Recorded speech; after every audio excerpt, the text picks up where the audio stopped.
الحمد لله نحمده ونستعينه ونستغفره ونؤمن به ونتوكل عليه ونعوذ بالله من شرور أنفسنا ومن سيئات أعمالنا من يهده الله فلا مضل له ومن يضلله فلا هادي له ونشهد أن لا إله إلا الله وحده لا شريك له ونشهد أن سيدنا ونبينا ومولانا محمدا عبده ورسوله صلى الله تعالى عليه وعلى آله وأصحابه وبارك وسلم تسليما كثيرا. أما بعد فأعوذ بالله من الشيطان الرجيم. بسم الله الرحمن الرحيم. ووصى بها إبراهيم بنيه ويعقوب يا بني إن الله اصطفى لكم الدين فلا تموتن إلا وأنتم مسلمون. صدق الله العظيم. اللهم صل على سيدنا محمد وآله وأصحابه وبارك وسلم. تاریخ نے پوچھا اے لوگو یہ دنیا کس کی دنیا ہے؟ دنیا میں جب جس کا موقع ہوا اس نے اپنی چلائی ہے. ہوا کیا ہے اس کا خلاصہ اور کیا ہونا چاہیے. یہ ایک بزرگ شاعر کی نظم ہے عبدالرب صوفی رحمۃ اللہ علیہ کی. تاریخ نے پوچھا اے لوگو یہ دنیا کس کی دنیا ہے؟ شاہی نے کہا یہ میری ہے. شاہی کنگڈم، ملوکیت. دنیا میں نظام ملوکیت کا چلا ہے، اب بھی ہے بہت سی جگہ. دوسرا نظام وہ ہے جو سرمایہ دارانہ نظام ہے، کیپٹلزم آج کل اس کو کہتے ہیں، ایک پہلو کو اس کے یہ یوں کہہ لیجئے امریکہ والا نظام. تیسرا نظام روس والا کمیونزم، کمیونسٹوں والا نظام. تاریخ نے پوچھا اے لوگو یہ دنیا کس کی دنیا ہے؟ شاہی نے کہا یہ میری ہے اور دنیا نے یہ مان لیا. پھر تخت بچھے، ایوان سجے، گھڑیال بجے، دربار لگے، تلوار چلی اور خون بہے، انسان لڑے انسان مرے. دنیا نے آخر شاہی کو پہچان لیا. تاریخ نے پوچھا پھر لوگوں یہ دنیا کس کی دنیا ہے؟ دولت نے کہا یہ میری ہے، سرمایہ داری. دولت نے کہا یہ میری ہے اور دنیا نے یہ مان لیا. پھر بینک کھلے، بازار جمے، بیوپار بڑھے، انسان لٹے انسان بکے، آرام اڑے سب چیخ اٹھے. دنیا نے آخر دولت کو پہچان لیا. تاریخ نے پوچھا پھر لوگوں یہ دنیا کس کی دنیا ہے؟ محنت نے کہا یہ کمیونزم. وہاں یہ تھا کہ محنت کرو، پیسہ تمہارا نہیں ہوگا، پیسہ مشترک، حالانکہ وہ چند ہاتھوں میں چلا جاتا تھا. آپ محنت کرنے کے لیے ہیں، بس مالک بننے کے لیے نہیں. تاریخ نے پوچھا اے لوگوں یہ دنیا کس کی دنیا ہے؟ محنت نے کہا یہ میری ہے اور دنیا نے یہ مان لیا. پھر روح دبی، پھر پیٹ بڑھے، افکار سڑے، کردار گرے، ایمان لٹے، اخلاق جلے، انسان نرے حیوان بنے. دنیا نے آخر محنت کو پہچان لیا. تاریخ نے پوچھا پھر لوگوں یہ دنیا کس کی دنیا ہے؟ مومن نے کہا اللہ کی ہے اور دنیا نے یہ مان لیا. پھر قلب و نظر کی صبح ہوئی، ایک نور کی لے سی پھوٹ بہی، ایک خودی کی آنکھ کھلی، فطرت کی صدا پھر گونج اٹھی. دنیا نے آخر آقا کو پہچان لیا. یہ اصل منزل ہے جس پہ دنیا کو آنا ہی پڑے گا، اس کے علاوہ راستہ ہی نہیں ہے. اللہ تعالیٰ کا شکر ہم ادا کریں. اللہ نے ایک بامقصد مجلس میں بیٹھنے کی توفیق دی. اللہ تعالیٰ کی نعمتوں کا شکر اور ان کا استحضار، ان کا احساس، یہ ایک مستقل نعمت ہے اللہ کی۔ اللہ کے بہت سے بندے ایسے ہیں جن کو پتہ ہی نہیں چلتا کہ اللہ نے ان پر کیا نعمت کر دی ہے، کیا احسان کر دیا، ان کو خیال ہی نہیں آتا۔ تو اگر اللہ تعالیٰ اپنے کرم سے ہمیں یہ توفیق دیں کہ ہم یہ احساس کریں کہ اللہ نے ہمیں یہ نعمت دی ہے، یہ ایک مستقل نعمت ہے جس پہ ہمیں اللہ کا شکر ادا کرنا چاہیے۔ یعنی عجیب بات ہے یہ کہ شکر کی توفیق پر شکر، اور سچائی یہی ہے۔ زندگی اسی میں گزر جائے کافی ہے، ٹھیک ہے، اللہ کا شکر ادا کرتے ہوئے گزر جائے۔ اللہ تعالیٰ کا بندوں کے ساتھ جو معاملہ ہے، یعنی برتاؤ کہہ لیں آپ، رویہ کہہ لیں، اگر وہ ایک لفظ میں بولا جائے تو وہ رحمت کا ہے، وہ عطا کا ہے، وہ بخشش کا ہے، وہ دینے کا ہے۔ بندوں کا کام لینے کا ہے۔ اللہ تعالیٰ نعمتیں دیتے ہیں، ہر نعمت اللہ تعالیٰ دیتے ہیں، لیکن آپ اگر مسلمان ہیں ہم لوگ، اور یقیناً ہیں الحمدللہ، تو کتنی ہی تحقیق کر لیں، ظاہر ہے اب تحقیق ہم کریں گے کلمہ پڑھنے کے بعد تو قرآن و حدیث میں ہی کریں گے نا، تو قرآن و حدیث کو کھنگال ڈالیں تو پتہ یہ چلے گا کہ نعمت تو ہر نعمت ہے، اور ہر نعمت بہت بڑی ہے، یہ بھی پتہ چلے گا۔ بالکل صحیح ہے، اللہ کی کوئی نعمت چھوٹی نہیں ہوتی۔ ہمارے دارالعلوم میں ایک استاد ہیں، مولانا خضر صاحب، سنایا کرتے ہیں کہ ان کے علاقے میں کشمیر میں کوئی صاحب تھے، ان کو کوئی بیماری ہوئی اور اس کا علاج ہوا، تو اس علاج کا سائیڈ ایفیکٹ یہ ہوا کہ منہ سوکھ گیا، منہ میں جو لعاب ہے وہ ختم ہو گیا۔ تو اب معلوم ہوا کہ لعاب کے بغیر تو کھانا ہی نگل ہی نہیں سکتے لقمہ، تو اب ان کو الگ سے اس کے لیے دوا کھانے کی ضرورت پڑی کہ مستقل لعاب پیدا ہوتا رہے، تو ہر مہینے ہزاروں روپے کی دوا اس کے لیے کھاتے تھے۔ تو جب یہ بات ہم نے سنی تو خیال ہوا کہ اللہ کی عجیب شان ہے، اللہ تعالیٰ کی کتنی نعمتیں ایسی ہیں جن کے نعمت ہونے کا ہمیں خیال بھی نہیں آتا۔ کبھی سوچ سکتے ہیں ہم کہ منہ کے اندر جو تری ہے، نمی ہے، یہ اللہ کی کوئی خاص نعمت ہے، مگر اتنی خاص نعمت ہے کہ اگر یہ نہ رہے تو ہزاروں روپے خرچ کرنے پڑیں گے تب جا کر کام چلے گا، اور پھر بھی ویسا نہیں چلے گا۔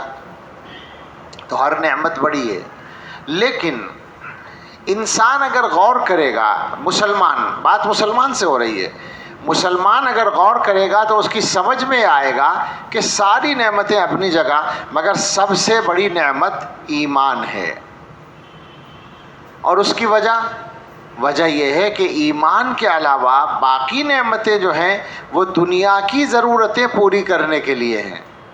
جو کچھ بھی ہے وہ دنیا میں کام آتا ہے، دنیا کی آسانی ہوتی ہے، لیکن ایمان جو ہے وہ آخرت کو صحیح کرنے کی شرط ہے۔ ایمان کے سلسلے میں عام طور پر ہمارے اس زمانے میں شاید ایسا لگتا ہے کہ وہ جو اہمیت ہونی چاہیے ایمان کی، وہ ہم لوگوں کے ذہنوں میں پوری طرح حاضر نہیں رہتی۔ حضرات صحابہ رضی اللہ تعالیٰ عنہم کے واقعات کو آپ اٹھا کر دیکھیں، صحابہ عجیب لوگ ہیں، پتہ نہیں کیا کرتے تھے حضور، اور پتہ نہیں کیا، بس اللہ کا حکم تھا، اللہ کے پیغمبر تھے تو ان کی نظر سے ہی کام ہو جاتا تھا، وہ بالکل انسان بدل جاتا تھا۔ اسی لیے امت کا یہ عقیدہ ہے کہ حضرات صحابہ جو ہیں وہ کامل و مکمل ہیں، ان کے بارے میں ادنا سی بدگمانی کی گنجائش نہیں ہے۔ آپ جتنے صحابہ کے واقعات بھی پڑھیں گے تو آپ کو ایمان کا اعلیٰ معیار نظر آئے گا۔ مجھے جو یاد آیا تھا وہ واقعہ یاد آیا تھا جب ایک صحابی کو کفار نے سولی پر چڑھانے کا ارادہ کیا تھا اور ان سے پوچھا تھا کہ اگر تمہاری جگہ محمد کو ہم لے آئیں اور تمہیں چھوڑ دیں تو تم راضی ہو؟ تو انہوں نے کہا تھا کہ میں تو اس کو بھی پسند نہیں کروں گا کہ میں اپنے گھر میں آرام سے بیٹھا ہوں اور حضور کے ایک کانٹا بھی چبھ جائے، یہ بھی پسند نہیں کروں گا۔ تو اب یہ جواب کس نے سکھایا تھا ان کو؟ وہ برکت تھی صحبت نبوت کی. وہاں یہ عالم ہے کہ آج کے زمانے میں بعض دریدہ دہن، اب کچھ کہنے میں تکلف نہیں رہا، مولوی ہی ہیں وہ صحابہ کے بارے میں گستاخیاں کر رہے ہیں، اور جس صحابی کے بارے میں سب سے زیادہ گستاخی کر رہے ہیں. میری یہ بات اصل موضوع کچھ اور تھا، تمہید میں آ گئی، لیکن آ گئی تو آ گئی، اب کہنی ہے. جس صحابی کے بارے میں سب سے زیادہ گستاخی کر رہے ہیں حضرت معاویہ رضی اللہ عنہ، وہ کر رہے ہیں نا لکھنؤ میں بیٹھ کے ایک صاحب حضرت معاویہ کو منافق کہہ رہے ہیں، ان کے باپ کو منافق کہہ، بالکل صاف کہہ رہے ہیں، ظاہری طور پر ایمان قبول کیا تھا دونوں نے. جی کھلے، اب سنتے نہیں، آپ سنیے تو خون کھول جائے گا.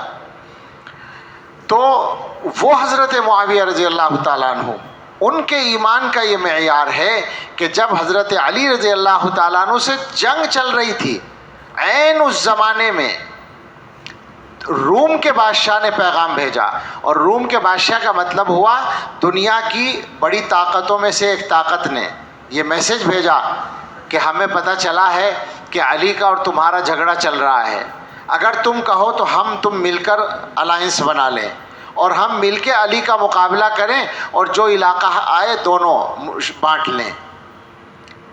آپ سوچیں ذرا، آج کے بکواس کرنے والے ان گستاخوں کو اگر 2 پیسے کا مفاد مل جائے تو یہ ایمان بیچنے کو تیار ہو جائیں گے. اور حضرت معاویہ رضی اللہ تعالیٰ عنہ جب کہ جنگ کر رہے ہیں، حضرت علی سے لڑ رہے ہیں، اس زمانے میں دنیا کی ایک بڑی طاقت مدد کی پیشکش کر رہی ہے، اور وہ یہ جواب دیتے ہیں کہ اور روم کے کتے، تیری یہ ہمت کیسے ہوئی کہ تو نے مجھے یہ پیشکش کی. یاد رکھ، اگر تو نے حضرت علی کے علاقوں کی طرف، جو علاقے حضرت علی کی حکومت میں ہیں، ان کی طرف آنکھ اٹھا کر بھی دیکھا تو علی کے لشکر میں لڑنے والا سب سے پہلا سپاہی معاویہ ہوگا. آج کی دنیا کا کوئی بڑے سے بڑا ولی اس ایمان کا نمونہ پیش کر سکتا ہے؟ باتیں بناتے ہیں لوگ، آسانی کے ساتھ بولتے ہیں. اللہ نے بولنے کی طاقت دے دی ہے تو سمجھ رہے ہیں منہ بھر بھر کر بولتے رہیں اور گستاخیاں کرتے رہیں اور ٹھیک ہو جائے گا کام. انجام خراب ہوگا، دنیا میں بھی خراب ہوگا، آخرت میں بھی، اگر توبہ نہیں کریں گے. تو میں یہ کہہ رہا تھا کہ ایمان کی جو قیمت صحابہ کی نظروں میں تھی، چونکہ انہوں نے تو بڑی محنت سے، بڑی قربانیوں سے ایمان حاصل کیا تھا، ہمیں تو میراث میں مل گیا، تو شاید ہمیں وہ قدر و قیمت محسوس نہیں ہوتی. لیکن آپ ذرا اندازہ کریں، میں 2-3 چیزیں آپ کو سناؤں تو آپ کو اندازہ ہوگا کہ حضور صلی اللہ تعالیٰ علیہ وسلم امت کو ایمان کے سلسلے میں کیا مزاج دینا چاہتے ہیں. حضور علیہ الصلاۃ والسلام کی جو دعائیں ہیں ان کو پڑھیں آپ. مثلا دعا فرماتے ہیں، اللہم اعطنی ایمانا صادقا ویقینا لیس بعدہ کفر. اے اللہ مجھے سچا ایمان دے اور ایسا یقین جس کے بعد کفر نہ ہو. یہ دعا ہے. ایک دعا فرماتے ہیں، اللہم انی اعوذ بک من الکفر. اے اللہ میں کفر سے آپ کی پناہ چاہتا ہوں. ایک دعا میں ہے، یا مقلب القلوب ثبت قلبی علی دینک. اے دلوں کو پلٹنے والے، میرے دل کو اپنے دین پر جما دے. طرح طرح کی دعائیں ہیں، اور ان سے محسوس ہوتا ہے کہ رسول اللہ صلی اللہ علیہ وسلم امت کو یہ فکر دینا چاہتے ہیں کہ ایمان کی فکر کیا کرو اور ایمان کے لیے اللہ سے مانگا کرو. عقلی طور پر آپ سمجھ سکتے ہیں کہ اگر کوئی انسان ایمان کے بغیر دنیا سے جائے تو آپ کیا جانتے ہیں اس کے بارے میں؟ سب کو پتا ہے کہ وہ جنت میں کبھی نہیں جائے گا، کبھی نہیں جائے گا. یہ اللہ کا قانون ہے. اچھا یہ بھی وضاحت کر دینا بہتر ہے کہ یہ قانون کوئی ناانصافی نہیں ہے. آج کل بڑا مسئلہ ہے کہ ذرا ذرا سی باتوں میں شک پیدا ہو جاتے ہیں. یہ قانون ناانصافی نہیں ہے، بلکہ اللہ کی طرف سے یہ بغاوت کی سزا ہے. تم نے ہمارے ساتھ شرک کیا، شرک ہمارے حق میں بغاوت ہے. دنیا مانتی ہے کہ اگر کوئی آدمی کسی ملک کی بڑی سے بڑی خدمت کرے مگر آخر میں بغاوت کر دے تو سارے کارناموں پر پانی پھر جاتا ہے، پھر وہ کام نہیں آتے وہ سب کارنامے. تو بالکل اسی طرح سے دنیا میں اگر کوئی آدمی اچھے کام کر کے بھی جائے جو ایمان والے نہیں ہیں ان میں بہت سے لوگ بڑے اچھے اچھے کام کرتے ہیں. آپ کو پتہ ہے بھئی کتنے ان میں حیثیت والے لوگ ہیں جو غریبوں کی مدد کرتے ہیں, ہسپتالوں میں علاج کراتے ہیں, آفتوں کے موقع پر تعاون کرتے ہیں, بھوکوں کو کھانا کھلاتے ہیں, بہت سارے نیک کام کرتے ہیں. اور یہ سارے کام دنیا میں اچھے مانے جاتے ہیں. اگر ایمان نہیں ہے تو آخرت میں ان کا کوئی بدلہ ملنے والا نہیں ہے. اولئک الذین کفروا بآیات ربہم ولقائہ فحبطت اعمالہم فلا نقیم لہم یوم القیامۃ وزنا. اللہ کے ساتھ کفر کیا تو اب ان کے اعمال بیکار ہیں. یہ اللہ کی طرف سے اعلان ہے. اب آپ سوچیں کہ ایمان کتنی بڑی نعمت ہے کہ ایک آدمی کے بڑے بڑے اعمال ایمان نہ ہونے کی وجہ سے بیکار ہیں, اور ایک آدمی نے ایک مرتبہ سبحان اللہ کہا تو اس کا بھی ایک وزن ہے قیامت کے دن ایمان کی وجہ سے, چونکہ ایمان کے ساتھ کہا ہے. قرآن کریم میں اللہ تعالیٰ نے فرمایا فَمَنْ زُحْزِحَ عَنِ النَّارِ وَأُدْخِلَ الْجَنَّةَ فَقَدْ فَازَ. جو جہنم سے بچا دیا گیا, جنت میں پہنچا دیا گیا, وہ کامیاب ہو گیا. کامیابی کا راستہ ہی یہ ہے. تو سوچنے کی بات یہ ہے کہ ایمان جس کو کہتے ہیں وہ ہمارے پاس اللہ تعالیٰ کی دی ہوئی سب سے بڑی نعمت ہے. اور آج کے زمانے میں ہمارا ایمان اور ہم سے بڑھ کر ہمارے بچوں کا ایمان, نسلوں کا ایمان ٹارگیٹ ہے, پکا بالکل. اور یہ بات جب ہم کہتے ہیں تو بعض لوگ سوچتے ہیں کہ مولوی لوگوں کو زیادہ ہی کچھ وہم ہوتا ہے خطرات کا اور سازشوں کا. تو دنیا کی حکومتوں کی پالیسیاں پڑھ لیں آپ جا کر. میں اتنی حوالہ دے رہا ہوں, کسی بھی حکومت کی تعلیمی پالیسی کو پڑھ لیں آپ تو ہماری بات کی تصدیق ہو جائے گی. چلیے دنیا بھر میں مت جائیے, ہماری حکومت کی پالیسی کو پڑھ لیجئے. ہم تو کوئی الزام نہیں لگا رہے, وہ تو اپنا کارنامہ سمجھ کر وہ کام کر رہے ہیں. حکومت ہند کی جو نیو ایجوکیشن پالیسی ہے اس کو گہرائی سے پڑھ لیجئے, اور میں آپ سے فتویٰ پوچھتا ہوں کہ جب وہ پالیسی اس کی ساری تفصیلات اسکولوں میں پہنچ جائیں گی, ویسے وہ منظور ہو کر نافذ ہے لیکن ہر جگہ عمل میں ابھی پوری طرح نہیں آئی, جب وہ آ جائے گی تو میں آپ سے پوچھوں گا فتویٰ کہ مجھے بتائیں کہ جو بچہ اسکول ہو کر آیا ہے کیا ضرورت نہیں روزانہ اس کو کلمہ پڑھوانے کی کہ پتہ نہیں ایمان رہا یا گیا. بالکل پالیسی ایسی صاف ہے, کفریہ چیزیں اس میں موجود ہیں.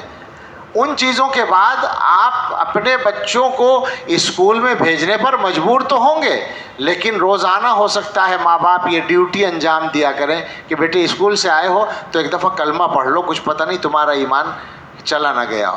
یہ حالات ہیں, بالکل لکھی ہوئی بات ہے, اور یہ دنیا بھر میں ہے. ظاہر ہے کہ یہ بے سوچے سمجھے نہیں ہے, کوئی جذبات میں نہیں ہے, کوئی اچانک فیصلہ نہیں ہے, بلکہ یہ پوری دنیا کی طاقتوں کا فیصلہ ہے. آپ اگر ایجوکیشن پالیسی کو دیکھیں گے, میں اس پر غور کرتا ہوں تو انٹرنیشنل لیول پر جب آپ دیکھیں گے تو سب جگہ ٹارگیٹ ایک ہی نظر آئے گا, وہی آزادی مذہب کے سلسلے میں. وہ باقاعدہ یہی ہے اور سب جگہ اسی پہ عمل ہو رہا ہے. تو اس کا انتظام شیطان کے نمائندوں نے کر رکھا ہے. شیطان کے مشن سے تو آپ واقف ہیں نا. جب اللہ تعالیٰ نے شیطان کو مردود بنایا تھا تو وہ کیا کر کے آیا تھا؟ اس نے اعلان کیا تھا صاحب کہ میں اولاد آدم کو جہنم میں لے جاؤں گا, زیادہ تر کو جہنم میں لے جاؤں گا. یہ اللہ سے اس نے کہا تھا, باقاعدہ چیلنج دیا تھا. اور قرآن میں اللہ نے بتا رکھا ہے کہ شیطان دو شکلوں میں ہوتے ہیں, جنات کی شکل میں بھی ہوتے ہیں جو شیطان کی برادری ہے, اور انسانی شکل میں بھی ہوتے ہیں. یہ بات آپ سب جانتے ہیں چاہے سمجھ نہ رہے ہوں. سورہ ناس پڑھتے ہیں نا, قل اعوذ برب الناس ملک الناس الہ الناس من شر الوسواس الخناس الذی یوسوس فی صدور الناس. آگے من الجنتی والناس, جنات میں سے اور انسانوں میں سے. وہ وسوسہ ڈالنے والا جنات میں سے بھی ہوتا ہے, انسانوں میں سے بھی ہوتا ہے, یعنی گمراہ کرنے والے انسان بھی ہوتے ہیں. دوسری جگہ فرما رکھا ہے وَكَذَلِكَ جَعَلْنَا لِكُلِّ نَبِيٍّ عَدُوًّا شَيَاطِينَ الْإِنسِ وَالْجِنِّ، پہلے انس ہے پھر جن ہے. ہر نبی کے دشمن ہیں، کچھ شیطان انسانی ہیں، کچھ شیطان جناتی ہیں. یہ پکا ہے قرآن میں. اور آج کل میں کہا کرتا ہوں کہ مجھے ایسا شبہ ہوتا ہے کہ جناتی شیطان تو چھٹی پہ ہوں گے، اس لیے کہ انسانی شیطانوں نے سارا کام سنبھال رکھا. یہ اتنے ایکسپرٹ ہو گئے ہیں کہ انہیں اب ان سے ہدایت لینے کی ضرورت شاید نہیں ہے، یہ خود ہی کافی ہیں شیطانوں کے سارے کام نمٹانے کے لیے. تو یہ کوئی آسان بات نہیں ہے. یعنی آپ سوچیں کہ دنیا کی طاقتوں کے جو وسائل ہیں، جو سورسز ہیں، ان کی باقاعدہ اس کام کے لیے خرچ ہو رہی ہیں. اور ویسے تو وہ ماشاءاللہ انصاف اور سب کچھ ان کی زبانوں پر ہے، لیکن ان کے جو دل کے ارادے ہیں وہ معلوم ہے، کبھی کبھی زبان سے بھی ظاہر ہو جاتے ہیں. قد بدت البغضاء من افواہہم وما تخفی صدورہم اکبر. زبانوں سے دشمنی ظاہر ہو گئی اور دلوں کے اندر جو چھپا ہوا ہے وہ اس سے زیادہ ہے. آپ اگر جائیں اسلامی ممالک میں تو وہاں کی ایجوکیشن پالیسی کو دیکھنے کی کوشش کریں. آج کل جانے کی کہاں ضرورت ہے، آپ تو انٹرنیٹ پہ پڑھ سکتے ہیں. معلوم کریں اور کوشش کریں پڑھنے کی. تو جہاں جہاں امریکہ کا رسوخ پایا جاتا ہے وہاں کی پالیسی آپ کو الگ نظر آئے گی. تعلیمی، اس تعلیمی پالیسی میں زمین آسمان کا فرق نظر آئے گا آزاد پالیسی کے مقابلے میں. بہت بدترین حالات ہیں. اکبر الہ آبادی نے جو کہا تھا وہ غلط آج بھی نہیں ہے. یوں قتل سے بچوں کے وہ بدنام نہ ہوتا، افسوس کہ فرعون کو کالج کی نہ سوجی. مطلب یہ ہے کہ فرعون کا مقصد یہی تو تھا نا کہ ایمان کو روکنا ہے. تو اس نے سوچا کہ بنی اسرائیل کے بچوں کو مارا جائے تاکہ مسلمان نہ پیدا ہوں، ایمان والے نہ پیدا ہوں. لیکن ہمارے زمانے کے انگریز اس سے کہیں زیادہ چالاک تھے. انہوں نے کہا قتل کرنے کی ضرورت نہیں ہے، یہ قتل ذہن کا کر دیا جائے تو کام چل جائے گا. یہ ذہن کا قتل پہلے سے جاری ہے اور آج کی دنیا میں، آج کے وقت میں وہ بہت زیادہ تیز رفتاری سے ہو رہا ہے. اب اس کو تھوڑا سا میں اور کھولنا چاہتا ہوں، چونکہ بات کوئی سرسری نہیں ہے. ذرا اس کو سمجھیے گا کہ یہ کوئی، آپ دیکھ رہے ہیں میں باتیں کر رہا ہوں، تقریر وقریر تو ہوتی نہیں. جو بات کی جا رہی ہے وہ کسی ضروری بات کے طور پر کی جا رہی ہے، کوئی سرسری بات نہیں ہے. سنگین ترین مسئلہ ہے. آپ بس سادہ سے انداز میں یوں ہی سوچ لیں کہ خدا نہ خواستہ آپ کا بچہ جہنم میں جا رہا ہو تو آپ کا دل کیا کہے گا؟ جہنم میں جانا تو بہت بڑی بات ہے. بچے کی کے پاؤں میں کانٹا چبھ جائے تو اس کو اتنی تکلیف نہیں ہوگی جتنی آپ کو ہوگی. سب ماں باپ جانتے ہیں، والدین جتنے بھی صاحب اولاد لوگ ہیں ان کو یہ پتہ ہے کہ اولاد کی تکلیف سے اولاد کو خود جس کو تکلیف ہو رہی ہے اس کو اتنی تکلیف نہیں ہوتی، ہمیں زیادہ ہوتی ہے. تو ایسی صورت میں ماں باپ یہ فیصلہ کریں، یہ یعنی گویا آپ موڑ پر کھڑے ہیں جہاں آپ کو فیصلہ کر کے رہنا پڑے گا کہ اولاد کو جہنم سے بچانے کے لیے کرنا کیا ہے. اس کو میں ذرا سا اور واضح کرتا ہوں کہ یوں سمجھیں کہ ہمیشہ یہ ضروری نہیں ہوتا کہ آپ کا ایمان ختم کرنے کے لیے آپ سے یوں کہا جائے کہ تم عیسائی بن جاؤ، یہودی بن جاؤ، ہندو بن جاؤ. یہ کوئی ضروری نہیں. کبھی کبھی اب ایسا بھی ہونے لگا ہے، تکلف ختم ہوتا جا رہا ہے، لیکن پھر بھی عام نہیں ہو سکتی یہ بات. مگر ایمان جانے کے لیے اس کی ضرورت تھوڑی ہے. آپ غور کریں، ایک حدیث ہے، حضرت عباس ابن عبد المطلب رضی اللہ تعالیٰ عنہ کی روایت ہے. وہ فرماتے ہیں کہ رسول اللہ صلی اللہ علیہ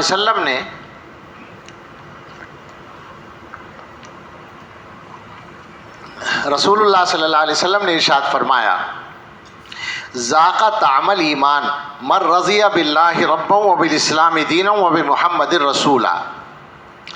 وہ آدمی ایمان کا ذائقہ چکھ لے گا جو اللہ کو رب مان کر راضی ہو. راضی ہونے کا مطلب ہے مطمئن ہو، اور اسلام کو اپنا دین مان کر مطمئن ہو، اور محمد صلی اللہ علیہ وسلم کو رسول مان کر مطمئن ہو. اب یہ آپ سمجھیں، یہ نہیں کہا جا رہا کہ جو اقرار کرے اللہ کے ایک ہونے کا، یہ نہیں کہا جا رہا. یہ کہا جا رہا ہے کہ جو راضی ہو اس اقرار پر، اللہ کو رب ماننے پر راضی ہو. اسلام کو اپنا مذہب ماننے پر راضی ہو. راضی ہونے کا کیا مطلب ہوتا ہے؟ آپ دیکھیں کہ مثلا آپ کسی دکان پر گئے, آپ کو چشمہ لینا ہے, آپ نے 2-4 چشمے دیکھے اور ایک چشمہ پسند کر لیا اپنی ضرورت کے اعتبار سے, اب آپ نے لے لیا. اب ایک آدمی کہتا ہے کہ یہ چھوڑو دوسرا لے لو, تو آپ کیا کہیں گے؟ بھائی مجھے پسند ہے, میں نے دیکھ کر لیا ہے. یعنی آپ اس چشمے سے راضی ہیں تو بدلنے کی ضرورت نہیں ہے. راضی ہونے کا مطلب ہے کہ ایسا اطمینان ہو, آدمی یہ کہے کہ میرا رب اللہ ہے, تو اب اس کے علاوہ کچھ اور سننے کی اس کے یہاں گنجائش نہ ہو. میرا مذہب اسلام ہے, بالکل, اب اس کے بعد اور اس مسئلے پر غور کرنے کی گنجائش نہ ہو. میرے آقا میرے رسول حضرت محمد صلی اللہ علیہ وسلم ہیں, بس میں مطمئن ہوں پوری طرح, ان کی ہدایت پر میں مطمئن ہوں. آپ سے میں یہ کہوں گا, ذرا اس بات کو سمجھیے گا کہ اگر کسی آدمی سے اللہ کے وجود کے بارے میں بات کی جائے کہ تم اللہ کو مانتے ہو, کہاں ہے اللہ, اور یہ آدمی سوچنے بیٹھ جائے کہ کہاں ہے اللہ, کیسے مانوں, تو اس کا مطلب یہ کہ گڑبڑ ہے. یہی گڑبڑ ہے. سوچنے کا مطلب یہ ہے کہ آپ کے دل میں وہ والا اطمینان نہیں ہے جو ہونا چاہیے. شاید میں نے کبھی سنایا ہو, بعض جگہ سنا رکھا ہے لطیفہ, کہ جنگل میں ایک آدمی کھیت جوت رہا تھا, ہل چلا رہا, ہل ہی کہتے ہیں ابھی, ہل چلا رہا تھا. ایک مولانا صاحب وہاں سے گزرے, انہوں نے سوچا کہ اس آدمی کا ایمان چیک کریں, تو انہوں نے اس سے پوچھا کہ تم اللہ کو ایک مانتے ہو؟ اس نے کہا ہاں اللہ ایک ہے, اور کیا؟ تو انہوں نے کہا کہ کیا دلیل ہے تمہارے پاس کہ اللہ ایک ہے؟ اس نے کہا دلیل یہ ہے کہ اگر دوبارہ پوچھو گے تو یہ ہل تمہارے سر پہ مار دوں گا, یہ دلیل ہے. یہ ہے تو لطیفہ, اللہ جانے کوئی سچا واقعہ بھی ہو سکتا ہے, لیکن ہنسی آتی ہے سن کر, مگر آپ یقین کریں معیار یہی ہے. یہ جو رضیت باللہ ربًا, میں اللہ کو رب مان کر مطمئن ہوں. جب میں مطمئن ہوں تو اب یہ دوسرا آدمی آ کر مجھ سے اس موضوع پر گفتگو کیوں کر رہا ہے؟ میں تو مطمئن ہوں, میرا دین اسلام ہے, میں پوری طرح مطمئن ہوں. اب اس کے بارے میں گفتگو کی گنجائش نہیں ہے. یہاں سے نکلے گی وہ بات جس کی طرف میں آپ کو متوجہ کرنا چاہتا ہوں کہ آج کے زمانے میں باقاعدہ شیطان کے نمائندوں نے ان چیزوں کو موضوع بحث بنایا ہے. کتنی ڈیبیٹ ہوتی ہیں اسلامی احکام کے بارے میں, کوئی ذرا سی بات ہو جائے, حجاب کا مسئلہ اٹھا تھا, کتنی بحثیں ہوئیں, اور اپنے مسلمان بھائیوں میں بھی بہت سے کھڑے ہو جاتے کہ ہاں کچھ ایسا لگتا ہے حجاب اس طرح سے پردہ جو ہے وہ تو کچھ ترقی کو روکتا ہے. سبحان اللہ, آپ مسلمان ہیں. میں سچ کہتا ہوں اسلامی احکام کے بارے میں بھی اگر دلوں میں شک پیدا ہو رہا ہے تو اس کا مطلب ہے ایمان خطرے میں ہے. پکی بات ہے یہ. یعنی میں آپ سے عرض کروں کہ اس معاملے میں جو شک پیدا کرنے کے موضوع ہیں وہ 3-4 آپ کو سناؤں گا تو آپ کو سمجھ میں آئے گی بات کہ کیا ہوتا ہے. مثلا بعض لوگ وہی پڑھ کر جو شک میں مبتلا ہوتے ہیں تو ان کے ذہن میں یہ بات آتی ہے کہ ہاں عورتوں کے حق تو ذرا کچھ کم ہیں اور ہونے چاہیے. اچھا, عورتوں کے حق میں وہ ان کے ذہن میں آئے گا کہ عورتوں کو تھوڑی آزادی ملنی چاہیے, عورت کو جو ہے تھوڑا سا باہر نکلنے کا موقع ملنا چاہیے. یہ بہت سے لوگوں کو بات آسان لگتی ہے, مگر آپ یقین کریں یہ ایمان کے انتہائی حد تک کمزور ہونے کی علامت ہے. جب اللہ کا حکم ہے پردہ کرنا تو تم کون ہوتے ہو یہ عقلی گھوڑے دوڑانے والے. ظاہر ہے کہ اس وقت الگ الگ مسائل پر گفتگو کرنے کا موقع نہیں ہے, لیکن میں اگر جلدی سے کہوں آپ کو تو آپ یقین کریں اور اس موضوع پر پڑھیں آپ کہ پردے کے خلاف جو دنیا میں ذہن بنایا گیا یہ عورت کے خلاف دنیا کی سب سے بڑی سازش ہے. عورت کے خلاف کہہ رہا ہوں میں, عورت کو بیوقوف بنانے والی, اس لیے کہ اس کے ذریعے سے عورتوں پر بوجھ بڑھا دیا گیا. اسلام نے کیا کیا تھا, عورت کی کوئی ذمہ داری کمانے کی نہیں ہے. عورت کسی بھی پوزیشن میں ہو اس کا خرچ کسی نہ کسی مرد کے ذمہ ہے. عورت اگر شادی شدہ ہے تو شوہر کے ذمہ ہے, ابھی شادی نہیں ہوئی تو باپ کے ذمہ ہے, باپ کا انتقال ہو گیا تو بھائی کے ذمہ ہے. بھائی اور باپ نہیں تو چچا کے ذمے ہے، کوئی نہ کوئی رشتہ دار اس کا ذمہ دار ہے شریعت کی طرف سے. اور ایک مرحلہ ایسا آئے گا کوئی نہیں ہے تو مسلمان ذمہ دار ہے، بیت المال ذمہ دار ہے، اسلامی حکومت ہو تو وہ ذمہ دار ہے، ورنہ مسلم معاشرہ ذمہ دار ہے. عورت تو کہیں بھی بے سہارا نہیں ہے. اب آدھی بات پر نظر ہوتی ہے تو کچھ لوگ کہیں کہ صاحب عورت کا حصہ آدھا رکھا ہے اسلام میں، یہ کچھ ناانصافی لگتی ہے. میراث میں لڑکی کو آدھا اور بیٹے کو اس کا دگنا ملتا ہے، ناانصافی لگتی ہے. یہی ہیں وہ باتیں جن سے ایمان خطرے میں پڑتا ہے. کوئی بتائے ہمیں جس کے اوپر ذمہ داری ہی کچھ نہیں، اس کو تو آدھا بھی زیادہ دیا جا رہا ہے. اسلام نے عورت کا دل رکھنے کے لیے اس کا حصہ بڑھا دیا ہے. ایسے ہی پردے کی بات ہے کہ آزادی جو ہے اس کے ذریعے سے عورت کو ذمہ داریوں میں مبتلا کر دیا گیا، جکڑ دیا گیا. حضرت مولانا تقی عثمانی صاحب دامت برکاتہ نے کہیں بیان کر رکھا ہے کہ ان سے کوئی آدمی اسی موضوع پر بحث کر رہا تھا کہ عورتوں کو تو بالکل برابری میں آنا چاہیے دنیا میں. تو مولانا نے کہا کہ کیا آپ اس کے لیے تیار ہیں کہ ایک لیڈی باکسر ہو اور ایک افریقہ کا مرد باکسر ہو اور ان دونوں کی فائٹ ہو، ان دونوں کا مقابلہ ہو؟ کہ نہیں، وہ عورت کا تو مقابلہ عورت سے ہوگا. انہوں نے کہا پھر برابری کہاں رہ گئی؟ برابری آپ کہہ رہے ہیں مردوں کے برابر ہونا چاہیے تو مرد سے کراؤ نا مقابلہ. اس کا مطلب یہ کہ تم خود تسلیم کر رہے ہو کہ وہ برابر نہیں ہے. جب پیدا کرنے والے نے برابر نہیں بنایا تو تم برابر بنا کیسے دو گے؟ بالکل عقل کے خلاف باتیں ہیں، مگر شیطانوں نے چلائی ہیں اتنی زیادہ کہ بہت سے مسلمان اس کا شکار ہو جاتے ہیں. تو اگر کوئی آدمی عورت کے حقوق پر بات کر رہا ہے اور کوئی مسلمان اس کی ہاں میں ہاں ملا رہا ہے، ایمان خطرے میں ہے. کوئی آدمی یہ کہہ رہا ہے کہ مردوں کو تو طلاق دینے کا حق ہے اور عورت کو حق نہیں ہے، ناانصافی ہے، اس کا مطلب ہے کہ ایمان کمزور ہے، ایمان خطرے میں ہے. کوئی آدمی کہہ رہا ہے کہ اسلام میں جو سزائیں ہیں بھائی وہ تو بڑی خطرناک ہیں. اسلام میں جو سزا ہے، حدود جن کو کہا جاتا ہے، کسی نے قتل کر دیا تو اسے قتل کرو، کسی نے زنا کیا اور وہ ثبوت اس طرح مل گیا تو اس کو رجم کرو. یہ بڑی خطرناک سزائیں ہیں. مطلب یہ ہے جو بے قصور مارا گیا وہ تو خطرناک بات نہیں تھی، جو قصوروار مارا جا رہا ہے وہ خطرناک ہے. مگر عقل کے خلاف باتیں اور سمجھ میں آ جاتی ہیں لوگوں کی، الٹی باتیں سمجھ میں آ جاتی ہیں. اسلامی سزاؤں کو لوگ کہہ دیتے ہیں آسانی کے ساتھ، حالانکہ اگر تجربہ ہی کریں تو دنیا میں تھوڑی بہت سزائیں جو نافذ ہیں سعودی عرب میں ہیں اور بھی ایک دو جگہ ہیں.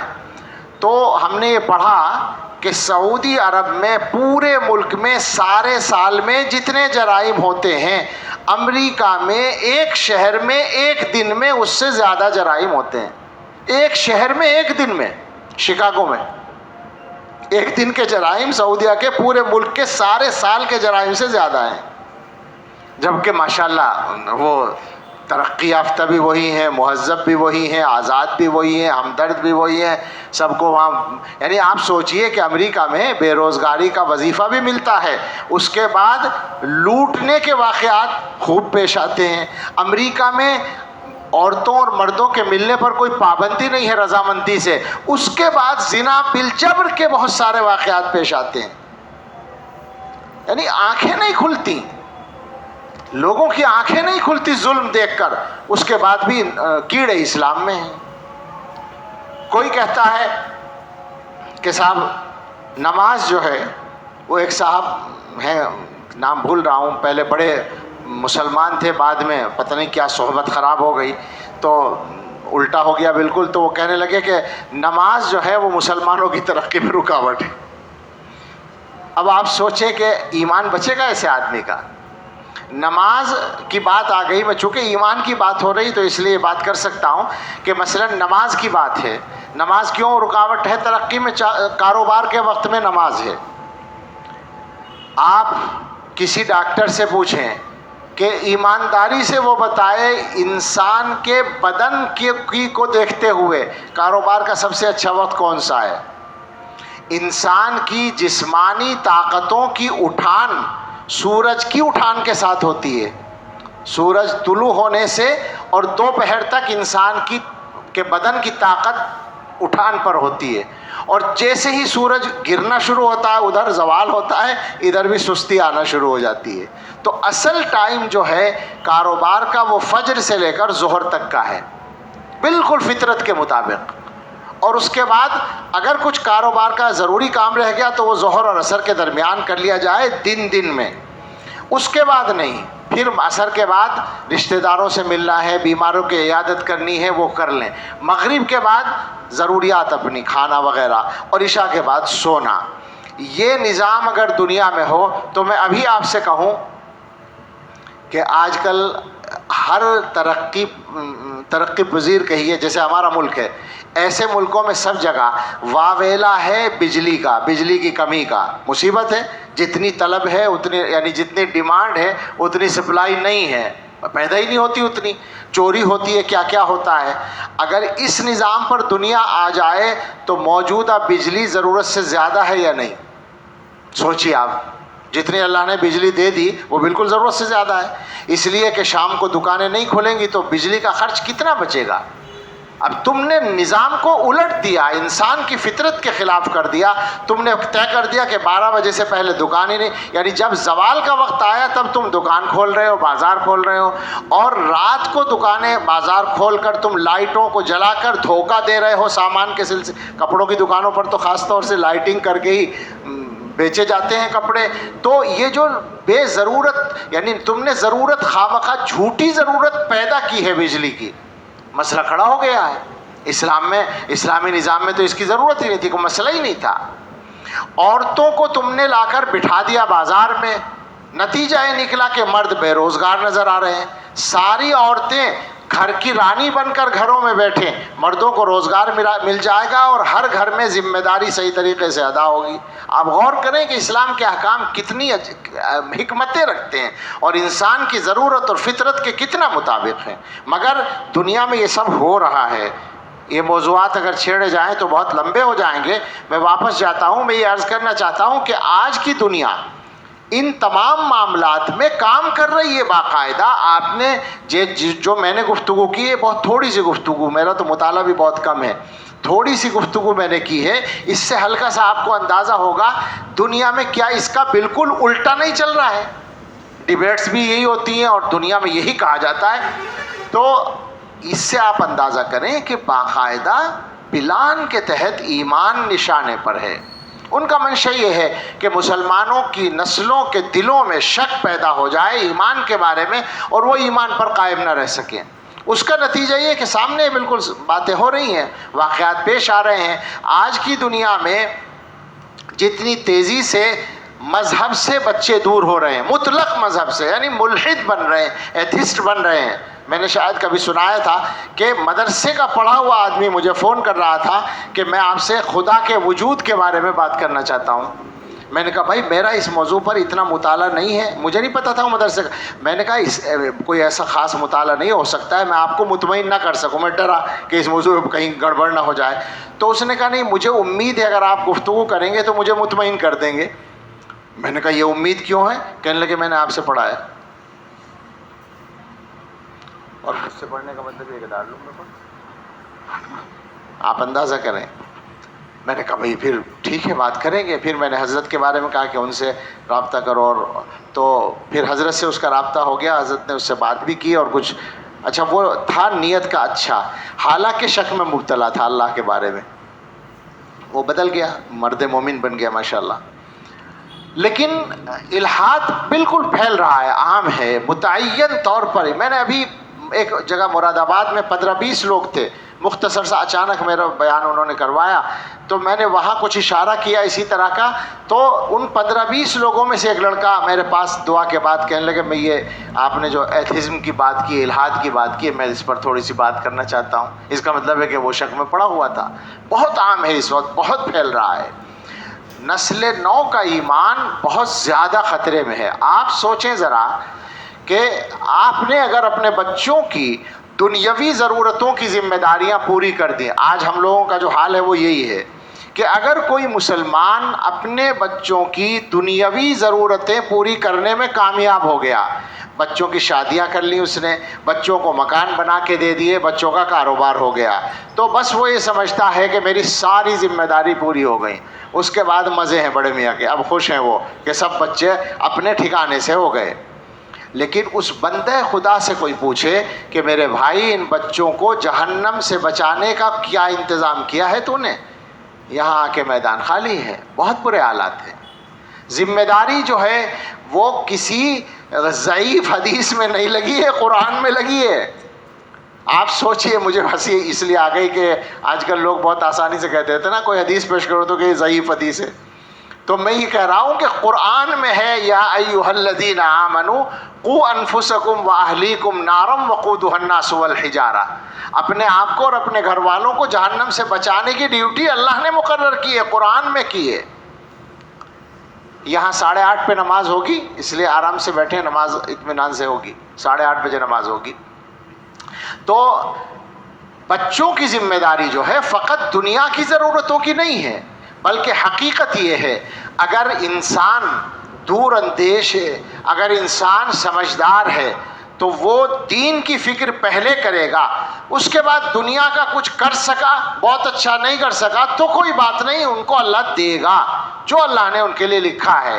اس کے لیے میں آپ کو سناؤں حضرت عمر ابن عبدالعزیز رحمہ اللہ کا واقعہ, آپ نے پڑھا بھی ہوگا, سنا بھی ہوگا. کتابوں میں اس طرح لکھا ہے کہ خلیفہ عباسی خلیفہ بعد میں منصور, انہوں نے ایک مرتبہ ایک عالم تھے, شاید مقاتل ابن سلیمان تھے, ان سے کہا کہ عظنی, مجھے نصیحت کرو. تو انہوں نے کہا بما سمعت ام بما رأیت, سنی ہوئی بات سے نصیحت کروں یا دیکھی ہوئی بات سے نصیحت کروں؟ انہوں نے یہ سوال کیا. تو ظاہر اس کا جواب یہی تھا کہ دیکھی ہوئی بات سے, آپ نے جو دیکھا ہو وہ سنائیے. تو مقاتل ابن سلیمان نے کہا کہ سنو, میں نے جو دیکھا ہے وہ یہ ہے کہ عمر ابن عبدالعزیز بیمار ہوئے. آپ حضرات شاید جانتے ہوں گے یہ بات کہ حضرت عمر ابن عبدالعزیز رحمۃ اللہ علیہ افضل التابعین کہا جاتا ہے. ان کو صحابہ کا نمونہ ہے بالکل, بس یہ کہ صحابی نہیں ہے, اور چونکہ صحابی نہیں ہے لہٰذا وہ بات یاد ہوگی. حضرت عبداللہ ابن مبارک سے پوچھا گیا تھا کہ حضرت معاویہ افضل ہیں یا حضرت عمر ابن عبدالعزیز؟ وہ مولوی صاحب کو یہ پتہ نہیں کیوں یاد نہیں ہے یہ بات. آپ سوچئے ذرا کہ نام لے کر سوال ہوا ہے, اور آج نہیں ہوا ہے, 2 صدی ہجری میں ہوا ہے. میرا نقطہ اصل یہ ہے کہ امت میں پہلے دن سے صحابہ کا مقام متعین ہو چکا ہے. دور صحابہ کے بعد یہ طے ہو گیا کہ صحابہ کے بارے میں بات نہیں ہوگی. محدثین نے طے کر دیا, بڑے سے بڑے محدث کے بارے میں تحقیق کریں گے کہ یہ راوی کیسا ہے. صحابی کا جب نام آئے گا کوئی تحقیق نہیں, بس صحابی ہونا کافی ہے. صحابی ہونے کا مطلب ٹھیک ہے. وہاں پوچھا کہ حضرت معاویہ افضل ہے یا عمر ابن عبدالعزیز؟ آپ سوچیں حضرت معاویہ پر کتنا اختلاف ہوا, جھگڑے ہوئے, اور عمر ابن عبدالعزیز کو سارے مسلمان مانتے ہیں. تو یہ سوچنے والے نے سوچا ہوگا کہ شاید وہ افضل ہوں. عبداللہ ابن مبارک نے فرمایا معاویہ صحابی ہیں. معاویہ رضی اللہ عنہ نے حضور کے ساتھ جہاد میں حصہ لیا. اس جہاد میں جس گھوڑے پر وہ بیٹھے تھے اس گھوڑے کے بدن پر لگنے والی مٹی عمر ابن عبدالعزیز سے افضل ہے. طے کر دیا کہ صحابہ کے بارے میں بات نہیں کی جا سکتی. اسی لیے کہا گیا کہ معاویہ دروازہ ہے, معاویہ اور ان کے والد دروازہ ہیں, جو ان کی گستاخی کرے گا پھر وہ آگے تک جائے گا. یہ پکا ہے. چنانچہ گیا ہے یہ آدمی, یہ لکھنؤ والا بھی گیا ہے, آگے تک گیا ہے. اس نے گستاخیاں بہت بڑھ کر کی ہیں. تو میں سنا کیا رہا تھا کہ عمر ابن عبدالعزیز اتنے بڑے آدمی, عجیب و غریب شخصیت ہے, عجیب شخصیت ہے. آپ سوچیں ذرا, ایسی کامیاب حکومت کی ہے کہ ان کے زمانے میں وہ واقعہ پیش آ گیا کہ آدمی زکوٰۃ دینے کے لیے نکلا اور لینے والا نہیں ملا. باہر نکلا آدمی کے زکوٰۃ دے کر آئے تو کوئی نہیں ملا جو لے سکے. اتنا خوشحال ہو گیا تھا معاشرہ. اور خود اپنے گھر کا یہ عالم تھا کہ ایک مرتبہ ایک عیسائی مذہب کی عورت آئی, کسی سے پوچھا کہ میں تمہارے خلیفہ سے ملنا چاہتی ہوں. انہوں نے کہا کہ وہ دیکھو وہ مکان جو نظر آ رہا ہے نا, کچا مکان, کچے مکان میں رہتے تھے, مٹی کے مکان میں. حالانکہ اس زمانے میں بھی پتھروں کے مکان بنتے تھے اور پہلے بادشاہوں کے تھے.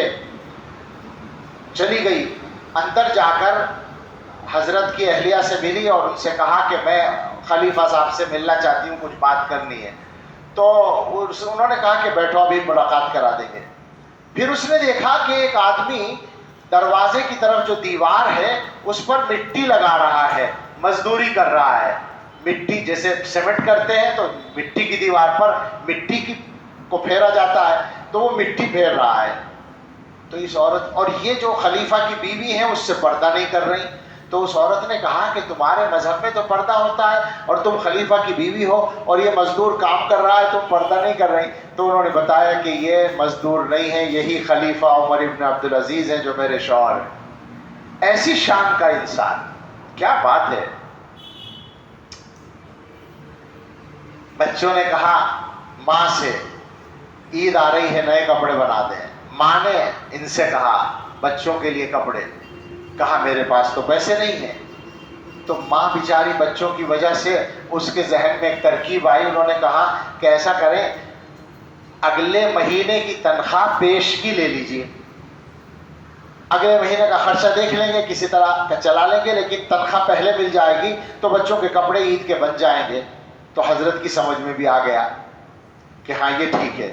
تو پرچی لکھ کر بھیج دی جو بیت المال کا ذمہ دار تھا اس کے پاس کہ میری اگلے مہینے کی تنخواہ ابھی دے دی جائے. مگر آپ سوچیں کہ کیسے لوگ تھے. عمر ابن عبدالعزیز لکھ رہے ہیں اور ان کا وہ ماتحت منشی ہے یا ناظم کہہ لیجئے بیت المال کا. مگر بہرحال عمر ابن عبدالعزیز کے ماتحت ایسے ہی لوگ ہو سکتے تھے. اس نے جواب میں لکھا کہ کیا آپ کو یقین ہے کہ آپ اگلے مہینے تک زندہ رہ کر کام کریں گے؟ اگلے مہینے کی تنخواہ لینے کا حق تو تب ہوگا نا جب یہ گارنٹی ہو کہ کام بھی کریں گے. اب اس پر ناگواری، ناراضی، کوئی سوال نہیں. جواب میں لکھا کہ اللہ تجھے خوش رکھے، تو نے مجھے صحیح نصیحت کی. ملتوی ہو گیا، تنخواہ لینا ملتوی، کوئی بات نہیں، بچوں کے کپڑے نہیں بنے. یہ ہے وہ شخصیت. ان کے انتقال کا وقت آیا، بیماری ہوئی تو ایسا لگا کہ اب جانبر نہیں ہوں گے. تو مقاتل ابن سلیمان یہ سناتے ہیں کہ ہم لوگوں نے ان سے کہا کہ آپ کے بچے چھوٹے ہیں. سب سے بڑا لڑکا شاید 16 17 18 سال کا تھا، خود کی عمر 36 سال تھی. جی عمر ابن عبدالعزیز کی عمر 40 سال بھی نہیں ہوئی، اتنا بڑا آدمی. تو انہوں نے کہا کہ بچوں کے لیے کچھ وصیت کر دیجئے، ان کو کچھ کے لیے پیسے کی کوئی جائیداد، کوئی چیز. اب ظاہر ہے کہ جب وہ امیر المومنین تھے تو کسی بھی مسلمان کو بیت المال سے دے سکتے تھے، اپنے بچوں کو بھی دے سکتے تھے، جائز تھا بالکل دینا. لیکن انہوں نے یہ فرمایا کہ اگر میرے بچے نیک ہیں، صالحین ہیں، تو ان کا ذمہ دار اللہ ہے. ان ولی اللہ الذی نزل الکتاب وہو یتولی الصالحین. میرا نگہبان اللہ ہے جس نے کتاب نازل کی ہے اور وہی نیک لوگوں کی ذمہ داری اٹھاتا ہے. تو ان کا ذمہ دار اللہ ہے. اور اگلا جملہ وہ ہے اصل، کوئی بھی صاحب اولاد آدمی غور کرے کہ بولنے کی ہمت ہے کسی کی. محبت تو ان کو بھی اپنی اولاد سے تھی. فرمایا کہ اگر یہ نیک نہیں ہیں تو میں ان کی برائی میں حصے دار نہیں بننا چاہتا. آج ہمارا حال یہ ہے کہ اولاد کو عیش کرانے کے لیے جائز ناجائز حلال حرام کوئی پرواہ نہیں ہے، بس اولاد کو کسی طرح سے عیش کرانا ہے. اولاد عیش کر رہی ہے اور باپ قبر میں عذاب بھگت رہا ہے، یہی ہوتا ہے. حدیثوں سے ثابت ہے یہ بات. کتنی خطرناک بات ہے. تو اصل مسئلہ عرض کرنے کا مقصد یہ ہے کہ اپنی اولاد کا نمبر 1 کا حق یہ نہیں ہے کہ دنیا کی ضرورتوں کا انتظام کر دیں. آپ یقین کریں، ہاں بات پوری نہیں ہوئی. مقاتل ابن سلیمان نے سنایا کہ جب انتقال ہو گیا، وصیت تو نہیں کی نا، بچوں کے لیے کچھ بھی نہیں دیا، تو ملکیت میں 18 دینار تھے کل. سفر میں انتقال ہوا تھا، مقام رے میں گئے ہوئے تھے.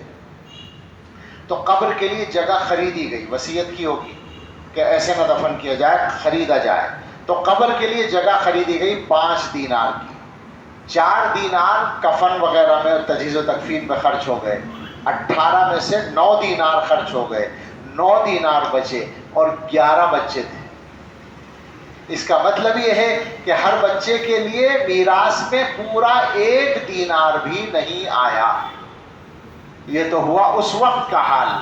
اب آگے مقاتل ابن سلیمان فرماتے ہیں کہ میں نے دیکھا عمر ابن عبدالعزیز کے ایک بیٹے نے ایک دن میں 80 غلام خرید کے آزاد کیے. 80 غلام کا مطلب 80,000 درہم کم سے کم، 8,000 دینار کے برابر. اور بالمقابل انہوں نے بتایا کہ حضرت سے پہلے خلیفہ گزرے تھے، عام خلفاء کی طرح تھے وہ، ہشام ابن عبد الملک. ان کے انتقال کے وقت ان کے بھی 11 بیٹے تھے اور ہر بیٹے کو 10-10 لاکھ میراث میں ملے تھے. اور میں نے ان کے ایک بیٹے کو بازار میں لوگوں سے مانگتے دیکھا. اتنے حالات بدل گئے. تو یقین کریں پیسہ چھوڑ کر جانا بالکل ضروری نہیں ہے اولاد کے لیے. اصل دین کی امانت، دین کی نعمت، ایمان کی نعمت کی حفاظت کا انتظام کر کے جانا یہ اصل ہے.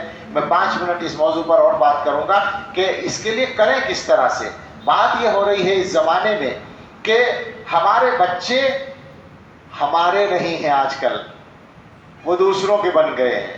یعنی ہمارا ان سے کوئی تعلق نہیں ہے، رابطہ نہیں ہے.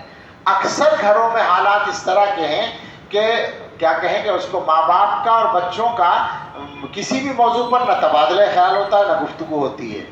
بچہ اپنی دنیا میں مگن ہے اور باپ اپنی دنیا میں مگن ہے. بہت سے لوگوں نے تو یہی سمجھ لیا کہ بس صبح کو ہم جا کے شام کو آتے ہیں، روزگار کے لیے محنت کرتے ہیں تو ہم نے ذمہ داری پوری کر دی اور کیا کریں. لیکن میرے بھائیوں یہ بہت غلط صورتحال بنی ہوئی ہے. آپ کو پتا ہے کہ آپ کا بچہ کس کے رابطے میں ہے؟ آج کل جو حالات ہیں، جو بگاڑ پیدا ہو رہا ہے، یہ کوئی فرضی بات تو نہیں ہے نا کہ بچے پورے مطلب واضح طور پر، کھلے طور پر غیروں کے ساتھ جا رہے ہیں، شادیاں بھی کر رہے ہیں اور الحاد کا شکار بھی ہو رہے ہیں. کوئی الزام نہیں ہے، بالکل حقائق ہیں. اعداد و شمار میں تو فرق ہو سکتا ہے لیکن یہ سچائی ہے بالکل کہ بہت ساری لڑکیاں ہیں جو غیروں کے یہاں گئی ہیں. یعنی مجھے تو ذاتی طور پر معلوم ہے وہ جگہیں، بہت سی جگہوں سے تو باقاعدہ دعوت آتی ہے کہ ہمارے یہاں سے 5 لڑکیاں 1 سال میں ہندوؤں کے یہاں جا چکی ہیں، آ کے ذرا بیان کر دو. یہ کہہ کر دعوت دیتے ہیں کہ ہمارے قصبے میں ایک جگہ کل 20,000 کی آبادی، اور مجھے انہوں نے دعوت دیتے ہوئے یہ کہا کہ 1 سال میں 20 لڑکیاں چلی گئی ہیں. تو یہ لڑکیوں کا قصہ بھی اور لڑکوں کا بھی، لڑکے بھی گمراہ ہو رہے ہیں، گمراہی کا شکار ہو رہے ہیں. حالات اچھے نہیں ہیں، بہت گڑبڑ ہے. ابھی پرسوں میرے پاس ایک آدمی آیا دعا کرانے کے لیے. کیا مسئلہ کہ وہ بڑا بھائی جو ہے اس کا رشتہ ہم کر رہے تھے اور وہ منع کر رہا تھا، لیکن جب رشتہ اس کا زبردستی طے کر دیا تو پتہ چلا اس کا کسی ہندو لڑکی سے تعلق تھا. اس نے کیس کر دیا، وہ بھائی جیل میں ہے. اب ماں باپ وہاں پہنچے تو عدالت نے کہا کہ ان پہ پابندی نہیں لگائی جا سکتی. اب تو یہی صورت ہے کہ یہ کورٹ میرج کریں اور رہیں، ورنہ تو جیل میں رہیں. تو یہ سب ہو رہا ہے. یہ کوئی ایسی نہیں ہے سرسری باتیں ہیں، بہت سنگین معاملات ہیں. پہلے تو واقعی اگر ایک آدمی کے بارے میں بھی یہ سننے کو کبھی ملتا ہی نہیں تھا، اگر مل جاتا کہ ایک آدمی ایمان سے پھر گیا تو ہمارا دماغ پھر جاتا. لیکن اب ہم بے حس ہو گئے ہیں کہ ہم دیکھ رہے ہیں کہ معاشرے میں یہ سب ہو رہا ہے. تو اپنے بچوں کو سنبھالیے، اپنے بچوں کو اپنے رابطے میں لائیے. بچوں کو اصل یہ ہے کہ شروع سے اپنے رابطے میں رہنے کی عادت ڈالیے. ابھی ایک عالم مجھ سے بات کرتے ہوئے پوچھ رہے تھے بچوں کی تربیت کے بارے میں. تو میں نے ان سے کہا کہ مجھے تو کچھ زیادہ آتا نہیں ہے، مگر میں ایک اصول جانتا ہوں جس سے مجھے فائدہ پہنچا بچوں کے بارے میں، اور وہ یہ کہ بچوں کو گھر میں رہنے کی عادت ڈال دیں. گھر میں رہنے کی عادت کا مطلب ہے گھر کے دروازے سے باہر نکلیں تو ماں یا باپ سے اجازت لے کر نکلیں. کس کام سے جا رہے ہیں، کتنی دیر کے لیے جا رہے ہیں، کہاں جا رہے ہیں. آپ مجھے بتائیں کیا اس معیار پر اکثر گھروں میں بچے ہیں؟ اکثر جگہوں پر ماں باپ کو کئی گھنٹے بچے کو گھر سے نکلے ہوئے ہو جاتے ہیں اور ماں باپ کو یہ پتہ نہیں ہوتا کہ بچہ کہاں ہے. یہ صورتحال ہے، اسی نے تو گڑبڑ کر رکھی ہے. اگر ہم اپنی ذمہ داری کو نہیں سمجھیں گے، بچوں کو اپنے رابطے میں لائیے. ظاہر ہے بچوں سے رابطہ کرنا کوئی مسئلہ تو نہیں ہے نا، اولاد ہے اپنی، اسے تو دیکھ کر بھی ہمارا دل خوش ہوتا ہے. تو اپنے قریب بٹھانا، ان سے بات کرنا، ان کے مسائل پر ڈسکس کرنا، ان سے تبادلہ خیال کرنا، ظاہر بات ہے اس میں کوئی پریشانی کی بات تو نہیں ہے. تو اپنے بچوں کو وقت دیجئے، اپنے سے مانوس کیجئے، ان کے ساتھ سختی کا برتاؤ مت کیجئے، یہ بھی پکی بات ہے. نرمی کے ساتھ، محبت کے ساتھ، پیار کے ساتھ ان کو اپنے سے لگائیے تاکہ وہ ایمان سے جڑے رہیں، دوسروں کا شکار نہ بنے. آج کل جو حالات چل رہے ہیں، ملحد بنایا جا رہا ہے کسی بھی طرح سے. اگر یہ نہیں ہے تو شیطان نے اور بہت سارے اپنے، کیا کہنا چاہیے، ہمارے یہاں کے لفظ بولتے ہیں شتونگڑے چھوڑ رکھے ہیں، شیطان کی تصغیر، یعنی چھوٹے شیطان، مگر وہ بڑی شیطان ہے حقیقت میں. جیسے قادیانی کے ماننے والے ہیں، جیسے شکیل بن حنیف کے ماننے والے ہیں، جیسے اور کسی گوہر شاہی کے ماننے والے ہیں. ختم نبوت یعنی حضور صلی اللہ علیہ وسلم آخری نبی ہیں، اور یہ ذلیل اور مردود مسلمانوں کے ایمان کو کیسے ختم کرنے میں کامیاب ہو جاتے ہیں، منوا لیتے ہیں ان سے کہ اور بھی نبی آیا ہے. یہ ہماری سمجھ میں نہیں آتا. حضور علیہ الصلوۃ والسلام کی محبت تو ویسے ہی آدمی کو مجبور کر دے کہ نہیں بھائی حضور کے بعد کوئی نبی نہیں، مگر صاحب وہ دھوکہ دے دیتے ہیں آدمی کو، اور ان کا کام چل رہا ہے، پورے ملک میں چل رہا ہے، کوئی فرضی بات نہیں ہے.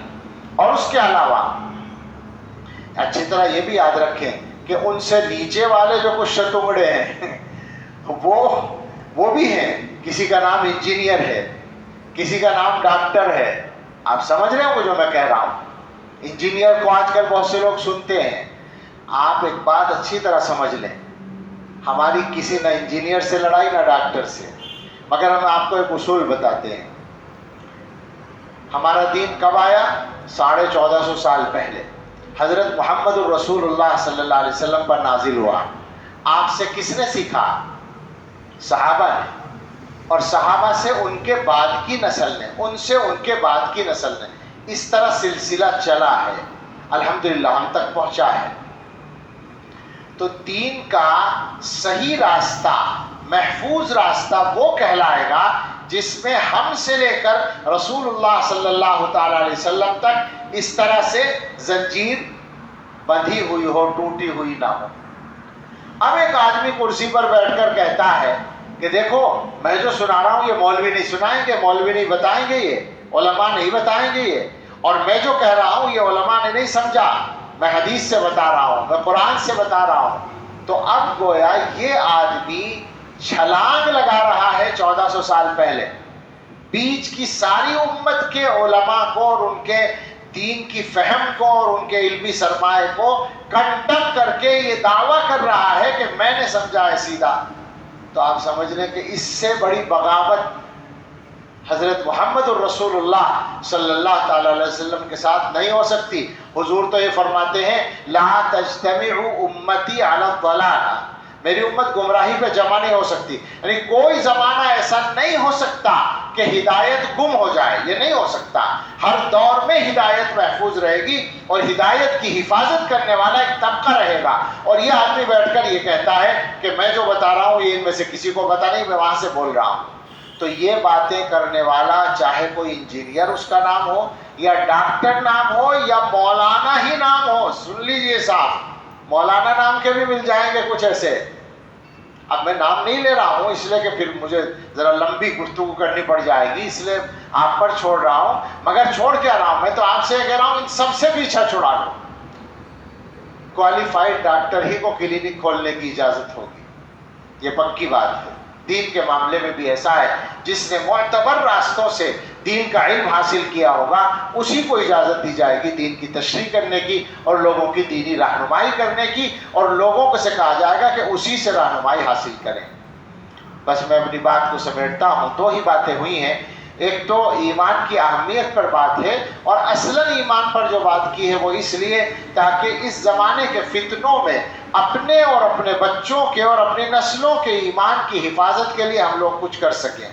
ظاہر ہے کہ تعلیم کا جو راستہ ہے وہ اب ایسا نہیں رہا کہ ہم ان کی پالیسیوں کے اثرات سے اپنے بچوں کو بچا سکیں، یہ نہیں ہو سکتا. لہذا اس کا الگ سے علاج ہمیں کرنا ہوگا.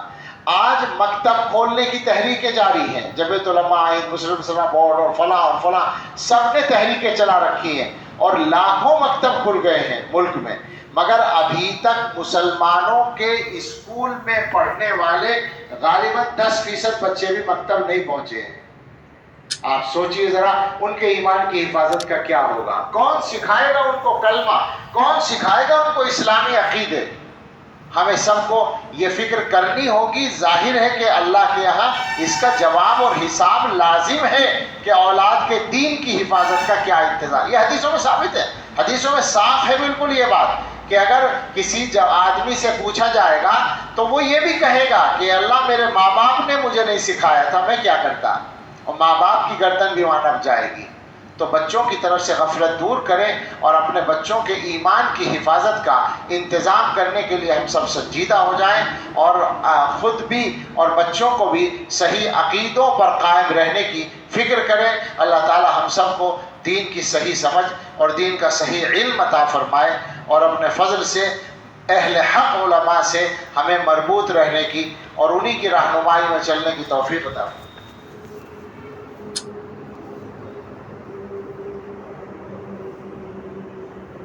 فرماتے ہیں کہ اور 5-7 منٹ بات ہو جائے ورنہ لوگوں کی نماز چھوٹ جائے، چونکہ محلے کی نماز ہو چکی ہے، اب یہاں 8:30 پہ نماز ہے، اب اگر بیان ختم ہو گیا تو نماز چھوٹ جائے گی۔